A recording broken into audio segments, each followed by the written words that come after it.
Et bonjour à tous. On se retrouve aujourd'hui pour parler d'un jeu qui s'appelle Path of Exile, un jeu, un hack and slash, un jeu où j'y ai joué presque 7 ans. Donc un jeu que j'affectionne tout particulièrement parce qu'il y a une histoire, si on peut dire ça, où il y a 7 personnages. Donc du coup, où on peut jouer, s'amuser, marchander, faire des choses que dans certains jeux, on ne peut pas faire. Donc là, comme vous pouvez le voir, il y a donc du coup le passif skill tree. Donc du coup, les points que vous allez prendre dedans, c'est des points qui vont avoir une spécification dans votre personnage. Donc comme on peut le voir, il y a 7 personnages que vous pouvez utiliser.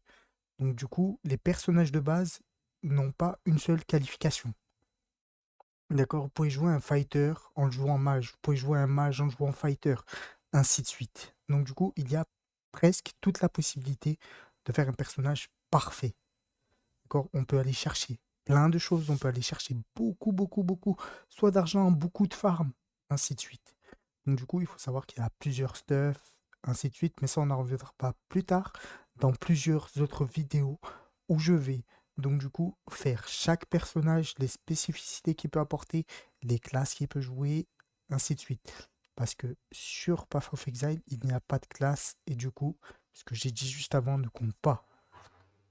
Aucune classe, juste des gemmes qu'on peut mettre sur certains personnages. Les personnages ne sont pas la base d'un build.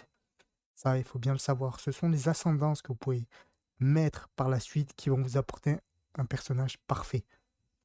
D'accord. Donc, suite à ça, restez branchés et à la prochaine.